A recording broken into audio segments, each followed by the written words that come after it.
This episode is sponsored by Kinsta. Between juggling client meetings, managing your website, and keeping up with everyday tasks, who has the time to stress out about website security? Well, with Kinsta, the technical stuff is taken care of, so you can focus on what you do best. Kinsta provides managed hosting for WordPress, offering lightning-fast load times, top-tier security, and unmatched human-only customer support. Whether you're a business owner, web developer, or running a digital agency, Kinsta makes managing your website easy and efficient. Kinsta provides enterprise-grade security, being one of the few hosting providers for WordPress with SOC 2 and other certifications, guaranteeing the highest level of security for your website. Thanks to their unlimited free expert-led migrations, Kinsta ensures a smooth transition for you from other hosting providers. Customers have reported 200% faster load times post-migration to their platform. What I find cool about Kinsta is their fast and reliable customer service and premium features that are included at no extra cost. Ready to experience Kinsta's hosting for yourself? Get your first month free when you sign up at kinsta.com today. That's KINSTA.com.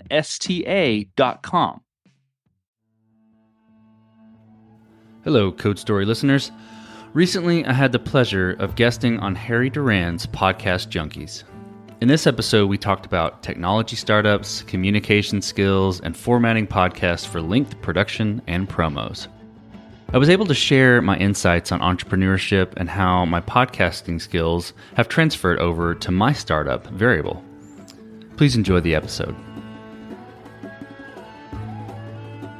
As a podcaster, I am championing us to start a thought leadership podcast in the world of labor, in the world of manufacturing and operations. And so that really we could get, not only could we get a lot of value from doing that and as far as positioning ourselves as thought leaders, but we could give a lot of value.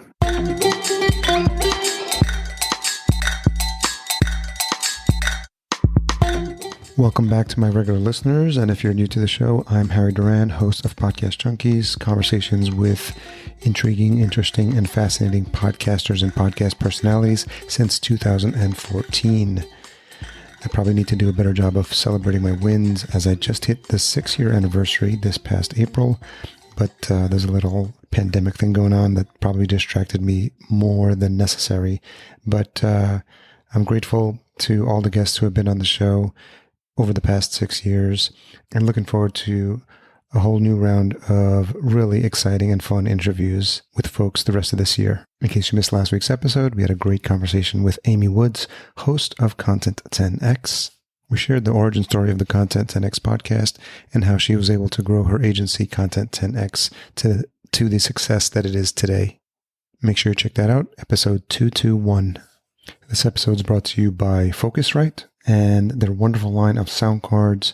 I'm particularly a fan of the Scarlett 2i2, which I'm currently using for this recording. The new 3G generation of sound cards provides higher quality recordings, and the best part that I love about it is the individual control it gives you over your headphone and your microphone gain options. You can find more information about the complete product line at podcastjunkies.com/Focusrite. This week I get to speak to Noah Labhart. He is the host of Code Story, a show that uncovers the world of digital startups. We were connected through the Squadcast team. We covered a wide range of topics, including technology startups, communication skills, and what is the ideal length for a podcast. Noah covers his own background and his startup, Veryable, and the initial response the company received in the marketplace. We talk about future plans and get slightly more geeky on some of the tech than normal, which is something that I always enjoy. Let's not forget that this episode is also brought to you by Fullcast. Fullcast.co is the website. If you need help with any aspect of your show, from launch to production and marketing, we can help. Schedule a free chat at fullcast.co/chat15 about your existing or new show. Make sure you stay to the end of the episode to reveal this week's retention hashtag. But for now, let's jump into this conversation with Noah. So Noah Labhart, host of Code Story, thank you for joining us on Podcast Junkies. Thanks for having me, Harry. Super excited to be here. Thank you. Again, just to preface for the listener, I feel like I'm going to be doing this for a while, but just kind of setting the context of where we are. This recording, we're in early April 2020, and everyone in the world is in mid-COVID coronavirus situation. So I just wanted to check in with you, how you and your family holding up with what's going on. No, I certainly appreciate that. We're doing as good as can be expected. Everybody's healthy, so I'm very grateful for that. My business is still going, so I'm also very grateful and humbled by that. It's a little bit cooped up. Us all staying in the house 24/7. We try to get out for some walks and some fresh air every now and again, and we've been doing lots of house projects, which is not my most favorite thing to do, but we've been needing to do it, so we've done it. But all is well. How about yourself? Yeah, same thing here in Minneapolis. Obviously, everything is locked down. The latest report is that President has said it's going to be at least another month, so the end of April, although the dates keep on changing. And I think what I've talked to people about is I've always, for myself, for things like this, imagine worst case scenario, because if it doesn't happen, then you're pleasantly surprised. And if it does happen, at least you're mentally prepared for how this can go. So I've told people in earlier conversations to just plan as if the rest of 2020 was going to be like this. And what would that look like for you? What would that look like for your family? What would that look like for your extended families? What would that look like for you if you're podcasting? What would that look like in terms of how you think about guests and planning? And then in your business, like, what does that look like from how you service your existing clients and how you go after new clients and how you look for new business opportunities? So I think I've been sort of having that hat on, that lens on lately, and it just helps me keep my eyes open for, just because things are the way they are now, doesn't necessarily mean that that's how things are going to be. We've got talk show hosts broadcasting from their living rooms. So there's a new reality out there. And I think, I wonder if maybe you can speak to this to kick this off, but as we think about this new world that we live in, what are things that you're seeing in terms of opportunities and ways to pivot, in terms of how we used to think about things previously? Sure. So my mind goes to, and what I've been, thinking about mostly lately is just to a more digitally centric environment. Planning for 2020 for this to be the new normal for the rest of 2020, and start thinking about, okay, well, if that is the case, how do we adapt to that in a fully remote way? If we're podcasting and we're used to podcasting face to face, mic to mic, that's going to change, and that's what we have great tools like Squadcast and, other ones out there that help us do remote interviews. So that's a great tool from a business standpoint. How are we supporting people to be socially distant and, supporting essential businesses? How are we providing them? I'm a tech guy from my background. So how are we providing them with tools that help them, solve their problems and make their businesses work in this environment? So I start to think in that way. How do we position ourselves to use more technology? Yes, but technology in the right places in solving the right problems. That's where my head goes. So maybe for the benefit of the listener, it would be helpful to give a little bit of context into how you got started with Code Story. What was the inspiration? I'm always curious as to how you came into the world of podcasting, and then specifically out of the, what was the inspiration for you to decide, like, this is something that I want to do, and how that started. Sure. So there's a lot of elements that go into, why I started the podcast, and there's some contextual elements and there's some personal elements too. So from a contextual kind of standpoint, I've been listening to podcasts for a long time. I listened to a bunch of podcasts and really enjoyed them, and started to get more into more story narrative based type podcasts, and started listening to How I Built This with Guy Raz. And still love to this day his podcast. Love the way he interviews people, love the way he leads conversations. So, being a tech guy, I'm a CTO, been in technology for 15 plus years now. And being a tech guy, I was like, this would be great to have stories like this written and narrated to music, and there's sort of drama and climax, and you can feel the tension building up in the story for tech. no, most tech podcasts out there are like, well, this is what I use to build this, or these are the ones and zeros and how they lined up, which I like those too. I'm that tech guy too, but I was like, there's got to be something more artistic out there for the tech community to tell the story from the technical visionary standpoint as a human. So as a human, I'm a tech guy, so I'm going to be in tech, but I'm also going to experience like frustration. And I'm also going to experience like, I've got to make this decision and it's going to be the best decision right now, but it's going to suck later because I'm going to have to do this thing. Right. Yeah. And I was like, I want to hear those stories. And I love hearing those stories. Those are the kind of things that not only make me feel a part of a tech leader community, but also give me, hope that I can get through the latest challenge that I'm facing, things like that. And so I was like, man, I want to find a show like that. And I looked around, couldn't find it. Couldn't find the show. There were some shows that did a pretty good job, but didn't really focus on that artistic presentation of a story, really trying to drive a narrative of the human aspect of walking through building a product from nothing to something. And so I was like, okay, I had some friends that started some podcasts and was like, podcast has always been kind of interesting. Why don't I just give it a shot? So I had a longtime buddy of mine. His name's Ryland Barnes. He's a successful tech entrepreneur as well. He was actually my first interview on the show. We were college roommates, good friends together. So I asked him, I was like, hey, I'm thinking about kicking this show off. Got this idea. I want to try it. What do you think? He was like, oh, I think it's great. I would totally listen to that. And I was like, okay, that means you have to be my first interview then. So I kind of roped him into it. So he didn't know he was going to be roped into that. That's funny. Yeah. No. And tech guys don't traditionally like to be grilled on a mic or about a human experience. So it's interesting there. So he came over to the house and we were supposed to talk for 45 minutes. We poured a glass of scotch and talked for 2 hours. And so, then I had 2 hours to roll for the interview. I was like, okay, cool. That was great. That's sort of the contextual side of how I got started with the show and doing that first interview.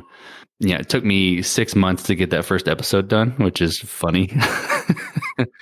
Yep. And normal. I mean, every single podcaster, I know I use the Pat Flynn example. I think he sat on his first one for 2 years. Yeah, totally. It's a self-expression thing. You want it to be perfect. And I had to get myself out of the way to make it actually happen. So I hired an editor, was like, hey, here's my vision. I need someone I can trust. Let's go for it. So George Macharko was season 1 editor and he did a fantastic job.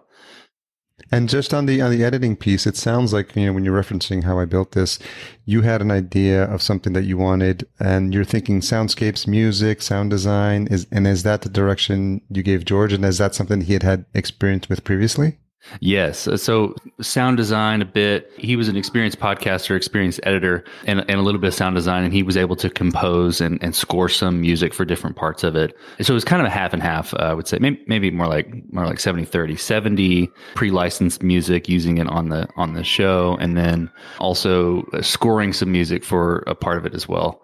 So George did a great job. That was the vision I cast to him, was like, hey, this is the show that I like. This is the inspiration for it. So how can we craft this into the story that I'm trying to create with Code Story? Just interesting there, just to dive deeper, because I think as creators and as podcasters, there's a wide variety of different ways we can produce shows. We can do everything just like the Joe Rogan 3 hours straight, no editing. It's going up on YouTube, like it or not, with the bathroom breaks and all. And then, of course, you have Masters of Scale and some of my favorite shows as well that do, or full on, and then you've got the Wondery shows like, Dr. Death, full on production. And so there's always a challenge, right? Because you have something in mind of what you want. And I'm wondering, did you feel like it was something where you were willing to do the 50-50 energy split with someone like George to say, okay, I'm going to sit with you, I'm going to work with you to kind of guide you through what I want? Or did you have enough confidence that if you found the right person and you gave them a high level overview, that they could sort of meet you, where you needed to be without you needed to be as hands-on? Because I think as podcasters, we're worried from a cost perspective and from a time perspective, I'd love to, this isn't your only job, right? So, I was wondering maybe if you could talk a little bit about your thought process as you were kind of sussing that out. Yeah, absolutely. That's a great point. I went through a couple of different mechanisms to make sure that George was one, the right person for the role, and then also had the vision locked in for when he was taking on the episode. So in the beginning, I actually reached out to, I believe it's called Pod People. Her name was Rachel, forget Rachel's last name, but Pod People, and she's essentially a podcast recruiting agency. Okay. And she got me hooked up with 3 or 4 editors that I interviewed. I said, "Hey, you want a shot at this gig? Like, let's do a paid interview, right? Just, I'll throw some tracks. You put it together how you think it is. This is what I think the vision is for the show, and let me review those and kind of see, how you do it." I do sort of the same thing when I hire developers, my startup and previously my agency, get them to develop something and kind of see what their style was. So George came out ahead. He was one of the 4, and he came out ahead and ended up being an asset to the team. And the second thing that we did was we worked very closely on those first few episodes. It's like, okay, I want you to give it a shot. You know where my head is at. You know the feedback I've given you from your interview project. Take that feedback and apply it to this first episode, and we'll stay really close. So the first few episodes, we were, I was going in and listening to each episode and line item, maybe 20 things, being like, okay, take this out, tweak this here, use different music here because it doesn't create the right feel. And after probably the first 3 episodes, he got it.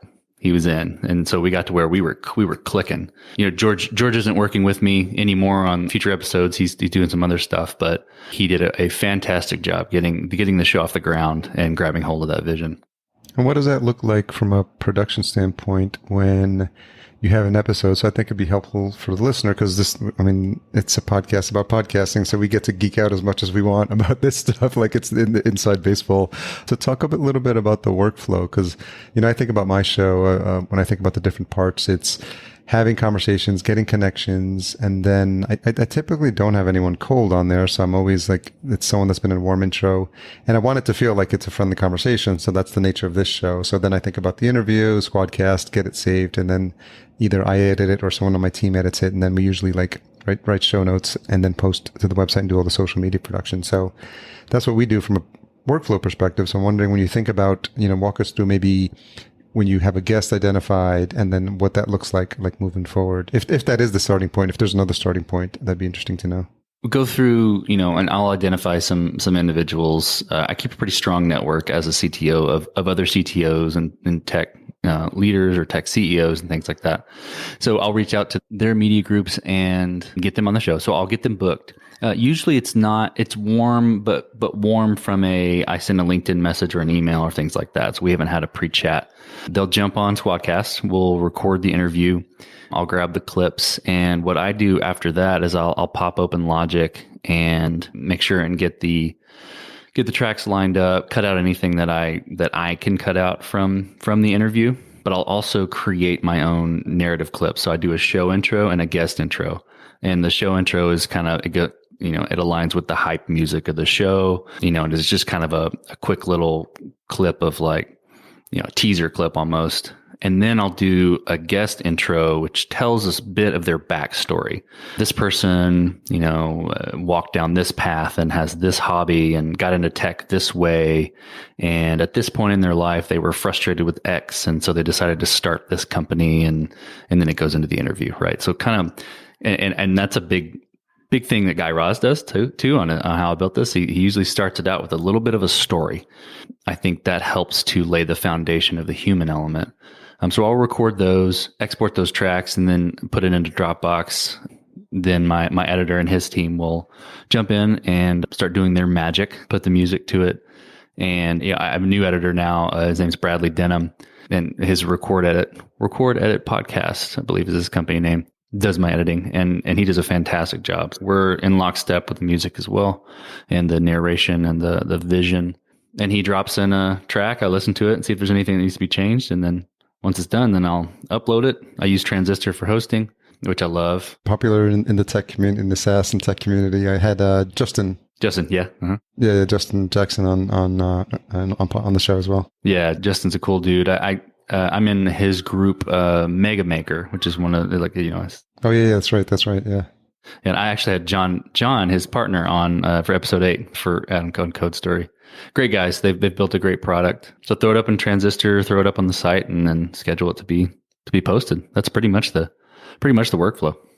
Are you thinking about how audio snippets will play? Whereas, like, if you had an interview, like, almost all my stuff just goes out straight and sequentially in terms of how it's recorded. Do you do anything with the audio? Do you move stuff around? Do you kind of play stuff? Because then you really need a different skill set, because it's not just an editor. You need essentially a show producer, right? A showrunner, maybe, just to kind of think about what story you want to tell. And maybe the giveaway there is that the show is called Code Story. So maybe that's something that you're always thinking about.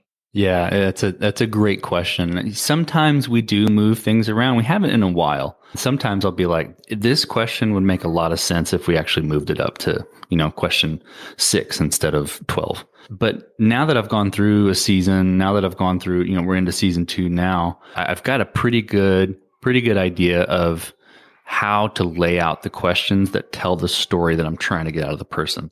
So you're already thinking, because just from past experience, what are the best questions that lead up to sort of like open it up, like sort of origins, what happened in the past, what did you struggle with, just, a little bit of the hero's journey type stuff. Yeah, absolutely. And even, tactically, the first question I ask is like, tell me about you outside of tech. And it's something that I use to write the intro. It's really, I don't ever put it into the episode. It's really just a way for us to warm up with each other and talk about life and get acquainted and sort of connect a little bit before we start talking about the product and the path and everything. And it seems to work out really well, because by that point we're warm. We're able to talk a little bit more openly. How long do the episodes run? Because for me, the reason I do the hour is because I find that it takes at least 10 to 15 minutes. And thankfully, I've had some bit of a relationship. There's been the occasional, like, first time I'm speaking to the person, and just inevitably, like, people need a little bit of time just to get warmed up and feel like it's kind of suss you out as a host as well. They're like, okay, like, what type of questions are they going to be asking me? Or have they done their homework? And there's a little bit of, always feel like there's a little bit of a back and forth happening in those first early minutes of a conversation. Yeah, for sure. I mean, that's part of what is going on in that first part too for Code Story as well. But yeah, so the episode lengths are usually between 30 and 45 minutes. I try to keep it 30 because I just want the rich bits of the story in it. We usually cut not a lot, but some of it out to make sure that the story flows really well. Sometimes it goes long. We actually had Zach Moreno of Squadcast on episode 2 of season 2. And we just got into it, man. We got into some really good conversation and ended up being 50 minutes long. And I was like, all right, this is great stuff. I can't take any of it out, It is what it is, yeah. So sometimes it goes longer, but usually 30 to 45. And then once you've got the show produced, and then you just do the regular promo stuff after that, and then reach out to the guest and see if, to the extent that they can help out with the promo as well. That's right. Yeah. Today, that's pretty much what we're doing. At one point, I had a girl working with me. Her name was Deanna Chapman, and she was doing some promotions for me. She was doing social media and stuff, and she did a great job. But it just didn't make sense to pay for it anymore. That wouldn't get a lot of traction in maybe like Facebook. We do pretty good on Twitter.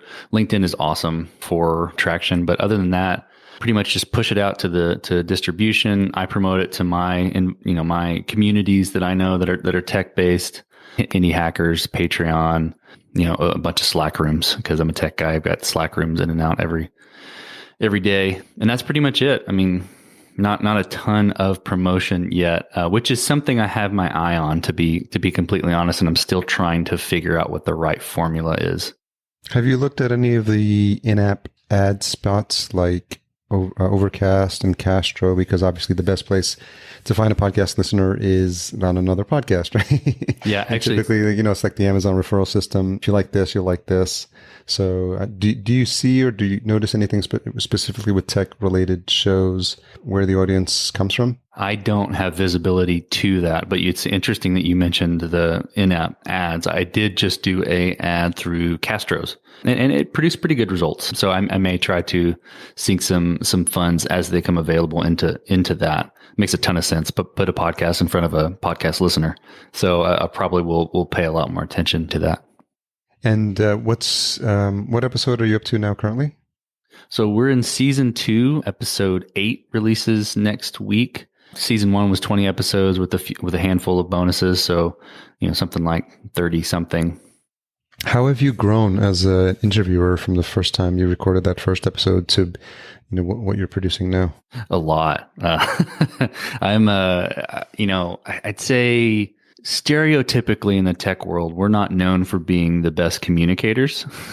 And I'd say that's true for me. And so, the idea of talking confidently in a microphone and communicating and elaborating in a clear way was difficult. And my wife can attest to that too. But the first interview I did, I was pretty timid. Even the interviews after that, I was pretty timid with the questions, and I was a little bit robotic for my taste. As I went through episodes, I just got more and more comfortable, felt good about my setup, felt good about my tools, felt good about my voice, how I needed to move to project what I was trying to say. And so I started to gain more confidence. And also I'd even say doing podcast interviews myself as well has been really helpful, because it's just a time to record your voice and talk and tell your story and think about how you're crafting a message as you're saying it in real time. So that's been really helpful as well. But I've grown in confidence in my voice, I'd say, the way I would put that. And so for the benefit of the listener, obviously we're on Squadcast so we can see each other. So are you standing right now? No, because No, I'm actually sitting. Yeah. Okay. Well, I mean, cause it feels like, because I can only see Noah from the waist up, but his posture, it sounds interesting, but his posture is really good. And a lot of times what I've seen that's helpful for me, and I'm sitting as well, but sometimes you'll notice that if you can open up your diaphragm, like when you're speaking, like you do get a better, like excitement. And I used to joke around earlier when I was in a different apartment that, maybe just yell out loud or just laugh out loud, like right before you get on, because you may not think that you can hear when someone's happy or when someone's energetic, but I think there's something energy wise that you bring into a conversation. And I don't necessarily do it all the time. I probably need to listen to my own advice here, but just kind of like put yourself in a mood where you're like excited, and just silly stuff that no one will ever know about, but just like, giving a shout out or just, yelling like a woohoo, like right before you get started, because it raises the energy level. And I think for the conversation, I think for you mentally. And when you bring that into the conversation, I think that helps carry you through through the talk that you're having with your guest. And I think I feel like it makes for a better conversation overall. And I'm wondering, in the past interviews that you've had, if you've noticed when your energy level has been low, if that's affected the conversation. Oh, absolutely. That's spot on. I think that what I've found myself trying to do, and I appreciate you noticing my posture. I try to keep that in check. But yeah, what I've noticed myself doing, even when I record my own ad spots and narrated by the podcaster or whatever, however we say that, and I'll even notice myself when I'm recording and I'm in my studio alone and my hands are just pointing, and I'm recording like I'm selling something to somebody, and I'll do that during the interviews too. When there's a question that I'm really excited about, I'm like, what about this? And I'll kind of point, or I'll move my hands in a way to just really get my body and my energy flowing into the question. And it's captured on a microphone. And I think that's the kind of thing that I don't know, maybe most people don't think about until they start doing it, and then they feel it and they're like, yeah. Yeah. You can't put your finger on it. Yeah. But you know it when it's there. That's right. So how did you end up in tech? I mean, I'm a child of the 80s. So my early references go back to a Texas Instruments and a Tandy 1000 as far as my early computers. So I'm always wondering, I've always been fascinated with technology. So I'm wondering what it was like for you. Sure. I have an interesting tech backstory. I didn't have a computer until I was a senior in high school. Didn't have a cell phone until I was in college, which is interesting because primarily I'm a mobile developer now. I'm a CTO, so I lead a team, but I'm a mobile developer by my most recent coding trade. So I got into tech. I went to Texas A&M University in Texas and started to study computer engineering, but didn't really know how to study at all. I just really was having fun. Ended up having to change majors out of computer engineering, which, sounds like I'm about to say, into, something not as difficult, but I changed it into applied mathematics. It was easier for me. It was just the way I think in a math way, and, got comfortable doing mathematics. Got to the end of it was applied mathematics towards computer science. It was like a programming minor, essentially. got to where I was about to graduate. It was a semester away, and I was like, I don't want to go be an actuary. I don't want to go be a statistician or a math professor. I want to write software. I've really fallen in love with this. And I was blessed. My grandfather paid my tuition for school, and I went and championed him. I was like, I only need one more year to get a computer science degree because there's so much overlap between math and computer science. I was like, can I stay for one more year and do this? Because this is what I really want to do. And he approved and stayed one more year and ended up getting 2 bachelors and then got out of school and started working in tech from then. So, it's interesting. I mentioned my college roommate earlier. He was very influential in me learning, building websites and stuff in our dorm room, to where, we had our own personal sites where you could, back then it was cool to put up your pictures, and links to all kinds of things and emails and your AOL instant messenger handle, yeah, ICQ and stuff like that. Yeah, all the cool stuff. So he was very influential as well. But that's how I got into tech. I was pretty starved from it, I guess, from high school. I didn't know what I didn't know, so I didn't really have a lot of tech growing up. But once I saw it, I was like, I like that. Do you think that helped that because you got into it late, you can almost relate to people who never were introduced to tech or have an aversion to tech or just are an older generation? Do you find like when you try to explain some of these tech tools and services to folks who are late to the game or, of an older generation, do you feel that you empathize with them more because you can almost feel like you were in their shoes at one point and you can help them, bridge that gap? Absolutely. I think that's absolutely true. You can look at tech like a human looks at tech and explain tech like a human looks at tech. I think it's interesting. People that I have experienced that have done tech for a long, long time really, really get tech because they're really, really smart people.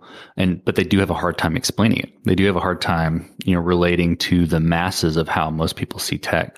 And I actually apply that to how I've built my team at Veryable too. I actually have a lot of career change programmers that have graduated from a boot camp called Dev Mountain. And, like one of my lead front end engineers, his name's Brian Hudson. He's a Dev Mountain grad, been with me for 2 years at Veryable. He was an English teacher for 14 years, taught English to middle schoolers. One of the smartest guys in the world, but he was a teacher for a long time. And hats off to teachers, because teachers have the hardest job in the world, and they should be paid more. So that's recorded and on the podcast. He jumped and decided he wanted to do coding, and we gave him a shot at Veryable, and he's amazing. I have 7 Dev Mountain grads on my team, and they're all career changers. 2 teachers, a recruiter, biomedical research, a handful of others that are all career changers. And the one thing that they share in common is they see the world through the eyes of someone who's a non-tech person, because they were that person, and it's invaluable. So that's a nice segue into Veryable. So can you tell us a little bit about the how you started the company? And you said you were at an agency, and then you moved into it. Was Veryable the startup that you moved into, or was there another one? Yeah. So I left the corporate world. I worked at Alcon Labs for 8 years. Left the corporate world and started my agency called TouchTap. And it started out as mobile development and ended up being, digital solution development. We built platforms for startups. And a couple of years in, I was like, I've got the itch. I want to build my own thing. This is changing for me now, but back then I was not the idea guy. I was the executor. It's like, I don't have any ideas, but all you idea people need to come tell me all your ideas and we'll make them happen, right? Yeah. And so, which was cool because, I was doing an agency thing and I got to build a lot of cool startups. So I talked to my friend Rylan, I mentioned earlier, and I was like, hey, if you know anybody that's looking for a technical co-founder, let you introduce me. I'm going to maybe give this a shot. And he immediately was like, you need to talk to Mike. So Mike was his brother's best friend growing up, longtime friend of his family's. We got hooked up. And a little bit of backstory. So at Alcon, I supported manufacturing as an IT manager. So supported 2 plants from an IT perspective, was in and out on the shop floor, understood the environment.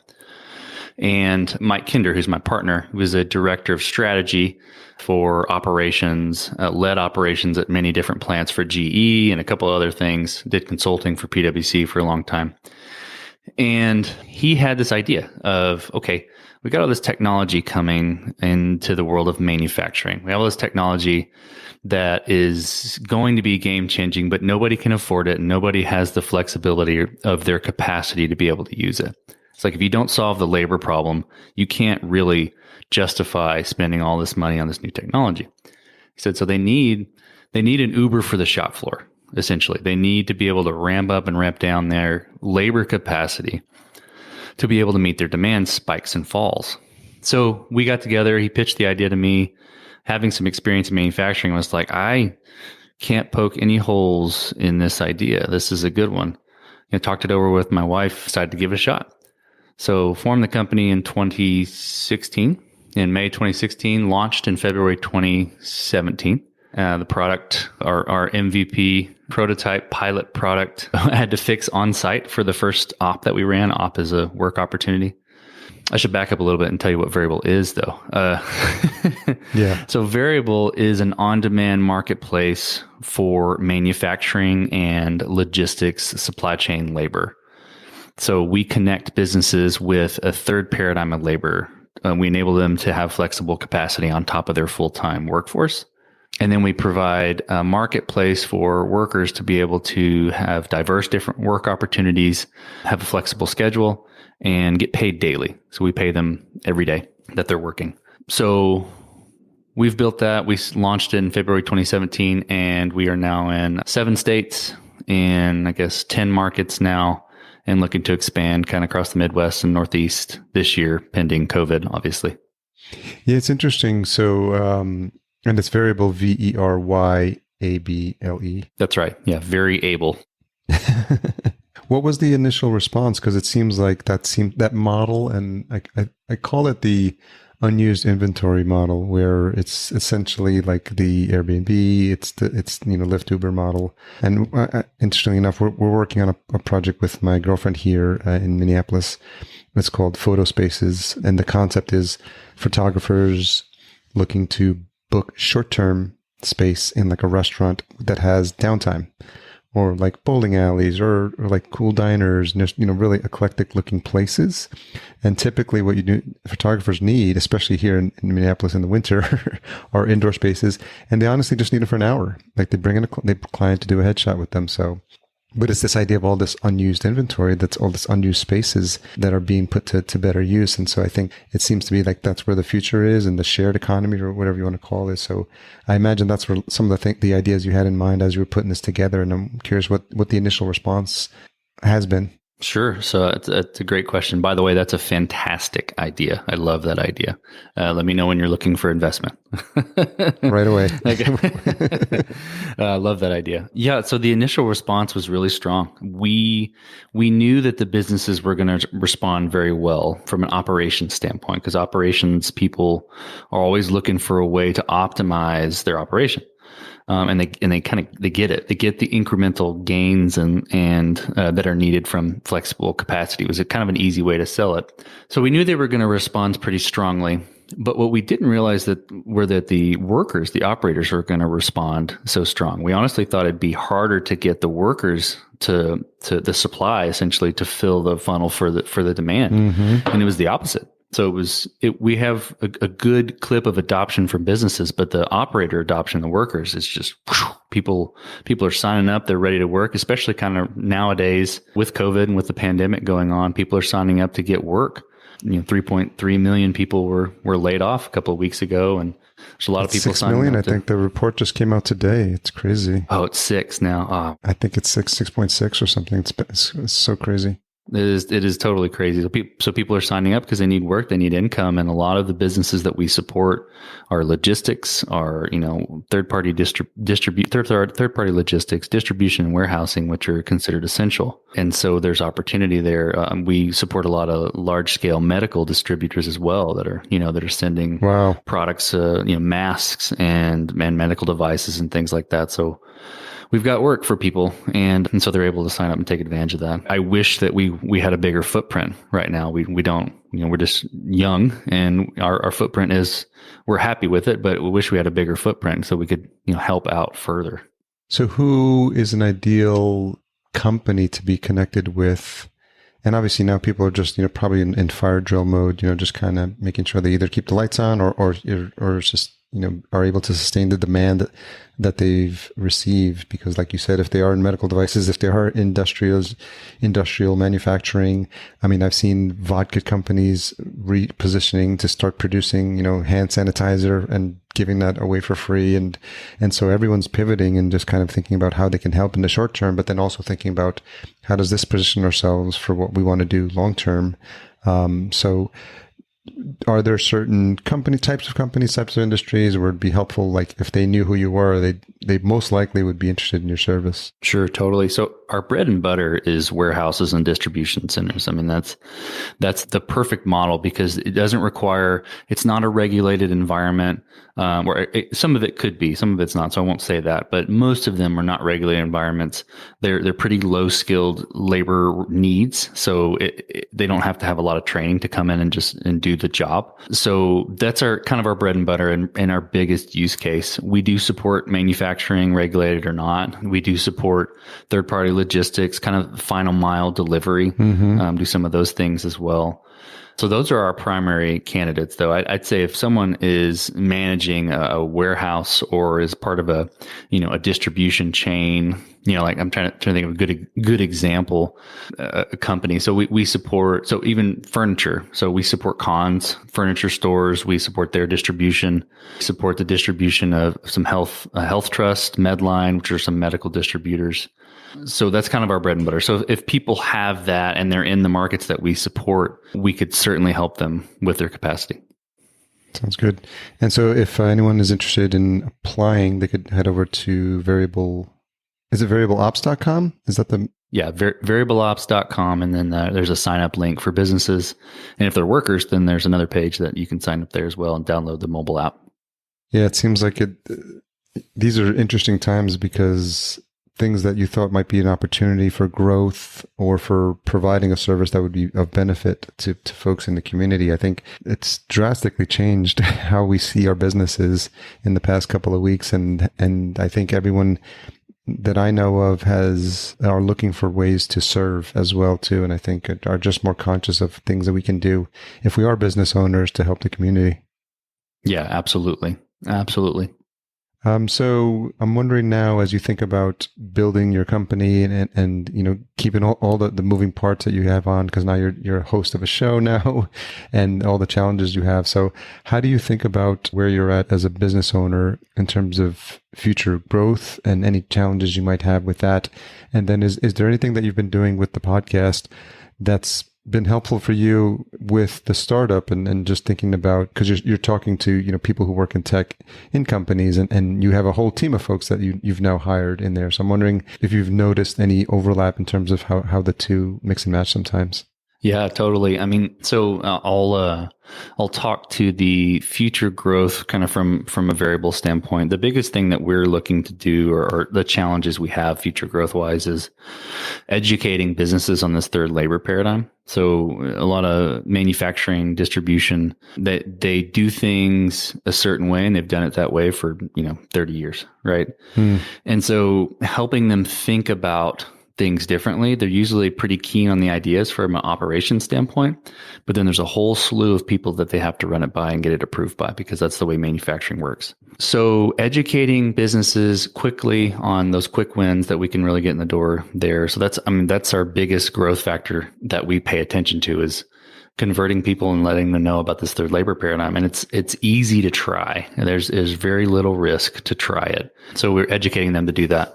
As far as the podcast, it's interesting. So what I'm focusing on now is how to spread the word about Code Story and grow the podcast and get, the show and the episodes in the ears of listeners, the right listeners, the people that really enjoy it. And also I want to grow the audience, not only to technical people, but to non-technical people too. I try to weave in and out the technical parts of the story, but I don't want it to just sit there.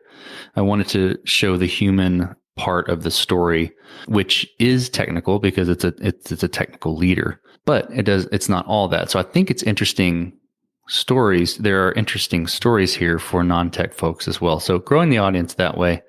And that's my primary focus there. Is there an opportunity for Veryable to be a sponsor of the podcast or get a mention on it? Is that something you've been doing as well? That there might be. I'm not sure that there's an overlap of listeners from Veryable. However, I will say, as a podcaster, I am championing us to start a thought leadership podcast in the world of labor, in the world of manufacturing and operations. And so that really we could get, not only could we get a lot of value from doing that and as far as positioning ourselves as thought leaders, but we could give a lot of value, which I think is the main part. So solidifying our position as we really know what we're talking about when it comes to labor. So that's going to be a thing. I don't know if I'll be the host of that. The team is now nearly 80 people, and we've got a lot of really smart people when it comes to manufacturing. So I probably would help with it because I've got the experience, but I would want to put that in the hands of someone else.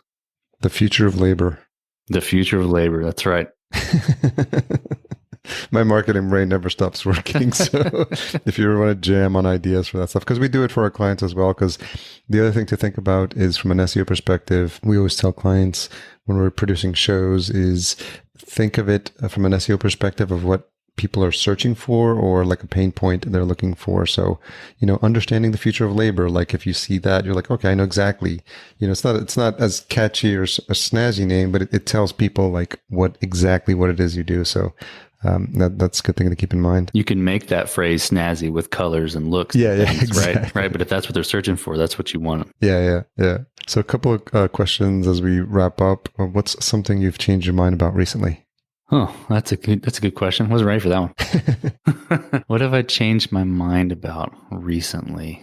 I have changed my mind. I don't want to get too into the technical weeds, but this is the first thing that comes to mind. I've changed my mind on monolithic architectures versus microservices. That might need a little bit of explaining for the listener, but sure. So monolithic lay terms. Yeah. Monolithic backends, so the brains of software, are just one giant system. Whereas microservices are many different small systems that have specific purposes. Like modular. Yeah, pretty much. That's a good way to think of it. And they all interconnect and they all are they all mostly can be asynchronous, which is really valuable from a platform speed standpoint. Where I've changed my mind is, and I can tend to go to extremes kind of with my ideas, but my original thought was converting from a monolith to microservices has to go down to the smallest microservice possible. And what I've realized and kind of through talking to my peers and listening to individuals like Ryan Graciano on Code Story he's a CTO and co-founder of Credit Karma.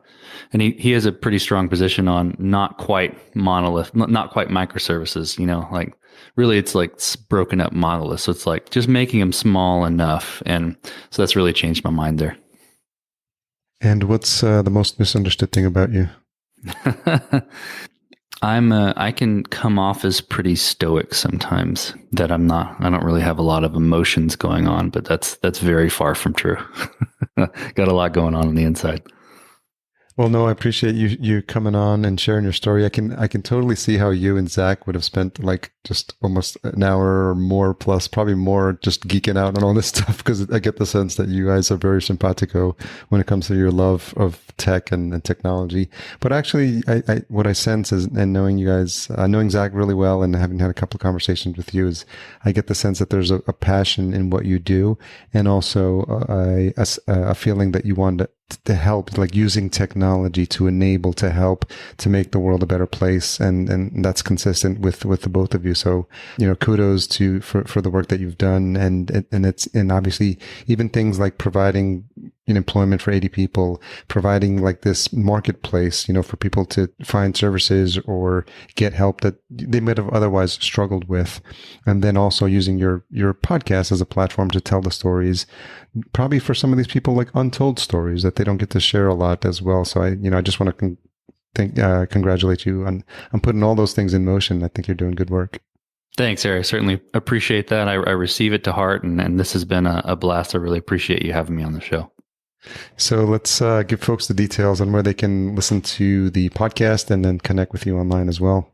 Absolutely. So my primary social presence is on LinkedIn. So you can grab me on LinkedIn, just at Noah Labhart. And as far as the Code Story podcast, you can check us out at codestory.co or any major podcast directory, your favorite podcast app of choice, by searching Code Story.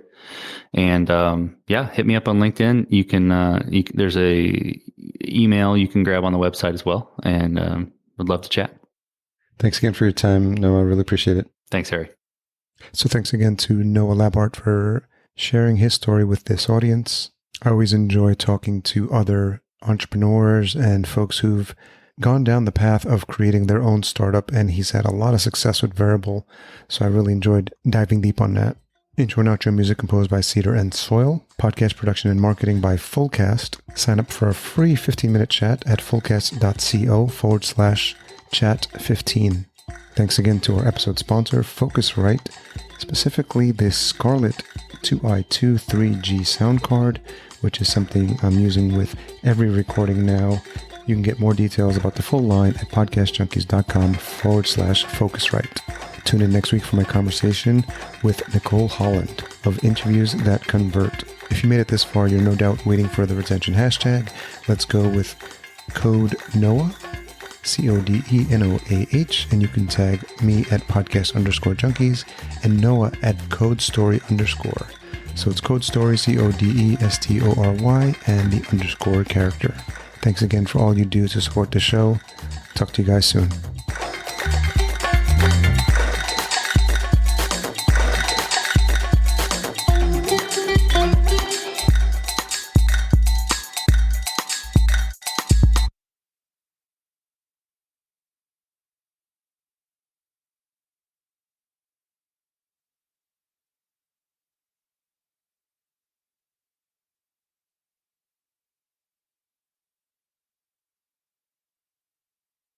Running an online business is hard enough without the stress and time consumption of managing hosting. Whether managing one WordPress site or dozens, Kinsta's managed solutions offer speed, enterprise-grade security, and an intuitive dashboard. With 24/7, 365 human-only expert support, get peace of mind that your sites stay online, secure, and performing their best. Start today and get your first month free with migrations handled for you. Learn more at kinsta.com/podcast. That's KINSTA.com/podcast.